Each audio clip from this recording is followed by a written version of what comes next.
plenty of time to get to know each other and prepare for that. So Yeah. Yeah. Okay, are you guys recording? Yep. We're good? All right, well, thank you for coming to this interview. Why don't you start off with who you are and Well, a little hello, bit of you. my name is Betty Drake, aka also known as BettyD. I am the creator and founder of BettyD's Alopecia Company. Perfect. And yourself? And Paige is the co-founder of BettyD's Alopecia Pardon, Company. I'm here. If you can hear me. Yeah. My name is Paige. I'm co-founder of BettyD's, partnering with my wonderful mother. I assist with the behind the scenes work. The story is all Miss Betty D. Perfect. And how many years have, I guess both of you been in the beauty field? Oh, I've been in the beauty field, oh goodness, 30 plus years, what's my age here? And of course Paige is, hasn't been in as long because, she's younger, of course. Yeah. Yeah. Mm-hmm. Okay. That sounds great. A lot of years. And what precisely gravitated you to this particular field? Like, what drew you to the beauty world in a sense? Oh, from the time I was young, I had such a love and a passion for always wanting to make women look and feel beautiful. From the time I was young, I had baby dolls, and I would align them in my bedroom, and I would always cut their hair and wanting to make them look beautiful. So I've always had a passion for making women feel and look beautiful. Yeah, that's beautiful. And in your opinion, how well do consumers typically react to beauty marketing? Oh, it's such a huge thing, and I'm finding that that's something that we love to speak about because people definitely put so much emphasis on beauty and how we look and how we feel. So I think it's a huge influence in that as well. Oh, absolutely, and that's a wonderful point that you bring up. Okay. So, in your opinion, what do you think is the biggest positive impact that beauty marketing may have contributed or directly caused? Well, I'm happy to say now that I think one of the most positive things that the beauty marketing industry is doing is they're now embracing diversity and inclusion of people like myself that suffer with, different various hair conditions. So I think I'm happy to see that they're inclusive of that now. Okay. Yeah. In your opinion, what do you think is the biggest negative impact that beauty marketing may have contributed to or directly caused? Well, I think one of the biggest negative is, I believe, has been they put so much emphasis and pressure on, advertising and so much on the standard of beauty. And I think it's made it really challenging for people to feel like they can measure up to that standard because they set the bar so high and it's unrealistic and it's been unattainable. Yeah, in my opinion. As a marketer, do you think that the beauty industry has contributed to poorer self-image in people, especially those with certain health conditions? Absolutely. I feel, particularly for myself, as being a spokesperson for people that have suffered with hair loss and different hair conditions, it has definitely affected our self-esteem and it's given us low self-esteem and poor body image and, it has morphed into many other things of how we see ourselves. So, absolutely. And before I go on with my question, Paige, did you want to contribute to any of the previous questions that were talked about? Yes, so my experience in the beauty industry is mostly being a consumer, which I think is one of the strongest tools in being a marketer is thinking about how we consume products. So as a woman who buys hair products, beauty products, that's definitely been my lens. But in my career, I was saying, like you asked, how that impacts how we feel about ourselves. And marketing tends to push the what we do not have. So you need a better shampoo because your hair is dry or it's brittle, or this is going to make you better, make you healthier, make you prettier. And I think that directly has an impact on how we feel about ourselves because the marketing messages are telling us we're not enough with what we have. We need X product in order to have more and do better. So I definitely feel like that impacts a lot of us and whatever we're experiencing because of the messaging and how it's supposed to make us feel. All right. Very well said. And, Thank you. And so for this next question, either you or Betty can obviously answer it. So how does culture influence the way that marketers target their audience? Do you believe that cultural upbringing positively or negatively impacts people's interpretation of beauty? Paige, you want to address the culture? Sure, so how does culture impact beauty? Yeah, how does culture impact beauty perceptions? Well, I think that because we all have different cultural makeups within our communities, we define beauty one way, but marketing is sort of, it tends to steer a direction of one image of beauty. I don't know if anyone has recently seen the Abercrombie and Fitch documentary on Right. Netflix. Yeah.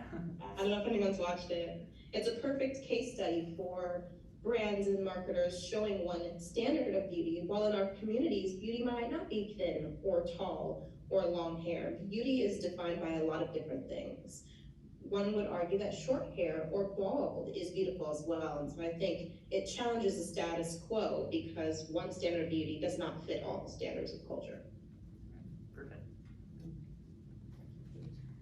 And are there ethical and or moral concerns that the business industry overlooks when idealizing beauty? And are people with certain conditions exempt from being beautiful in the eyes of the beauty industry? Ethical and moral, that's something that I feel like it rides a fine line, you know, when we speak about that.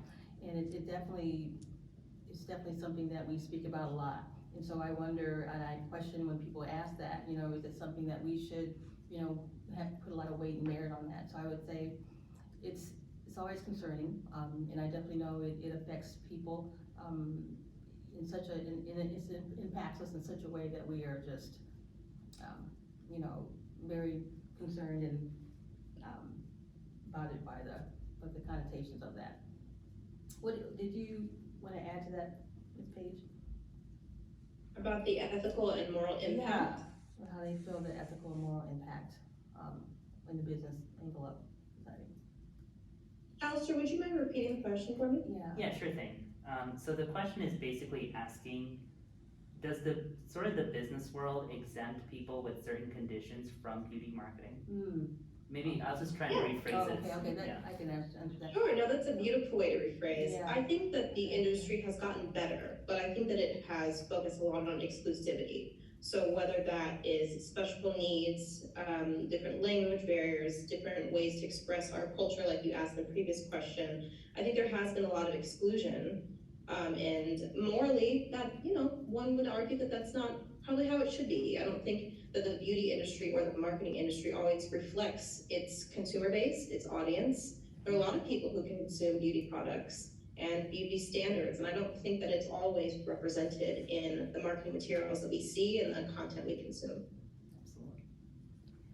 Do you believe beauty perfection is an illusion as it can never be obtained due to rapid changes seen in today's society, especially those with alopecia or other conditions?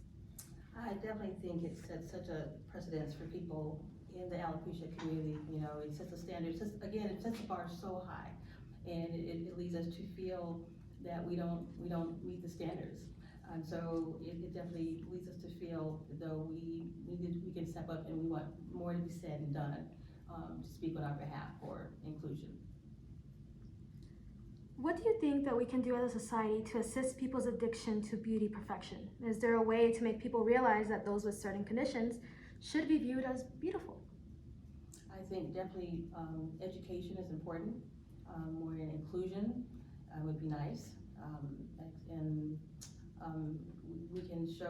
we can definitely ask for more inclusion. You know, that they can start showing things that, you know, with or without our hair, we're beautiful. Because right now, we're not highlighted or spotlighted as someone that shows the epitome of what the standard of beauty looks like. So I think we can definitely make a difference in, you know, more inclusion and showing us how we can be beautiful as well. And if I can add to that, I also think it's about representation, that we should be more vocal in defining that beauty is and can be multiple things, representing that it can be tall, short, thin, plus size, those with long luscious hair, kinky or coily hair, no hair at all, like Jada Pinkett Smith, shaved hair, is being able to represent that there are so many people in our diverse society, and we're not always being seen in the materials, like I said, we consume. So representing the wide array of our community and saying that the definition of beauty can be your own in your communities, in your home, things like that. And then the final question, do you think that the beauty industry may facilitate a growing number of perfection-based addictions? And how could this potentially affect people with conditions like alopecia? I definitely think it can and has impacted people with special conditions, in a negative way. And I definitely think we can do so much more to change that. I definitely think, again, more awareness, more inclusion, more, allowing us to have a platform and a voice will make a difference in how we are ready for that. Ms. Page, could you care to? Yes, The final I question? think, yes, I think that perfection is something that, often is pressured, especially in a society that's growing more digitally and social media based. Influencers that we're now seeking fashion advice from, life advice from, and I think that it can be limiting to communities like those with alopecia who are looking to their favorite influencers for whether that's health advice or beauty, and they're not seeing people that look like themselves. They look like they are curated and fine-tuned, and they look really good for that perfect Instagram shot, insinuating that that perfection is beauty. And although that's not what the community of alopecia looks like, so I definitely think that that does create sort of that perfection-based addiction. But I think in changing the way that we're going is having influencers that look more like us, having alopecians speak out more, sharing their stories, and redefining that we are beautiful as well. And with that, that should be the final question. I just wanted to give a little bit of a closing comment. So basically, I just wanted to provide a little bit of clarification as to our guests. So Mrs. Betty Drake and Paige run a cosmetics company here in town that focuses on pioneering the beauty industry to give people with alopecia and other conditions a platform and really giving a voice to those who really feel underrepresented by the beauty world in the last couple of years. So we're really honored to have obviously Mrs. Drake and Paige here today, and thank you for both your time, and thank you for enlightening us with all this knowledge. Oh, thank you so much for the opportunity to speak and share a little bit about what this looks like from the inside. All right. Thank you. Thank you for having us, and thank you for what you're Thank doing you. to help change all the questions that we've talked about. Thank you so much, guys. Absolutely, thank you. Yeah, no problem. Thank you. Thank you.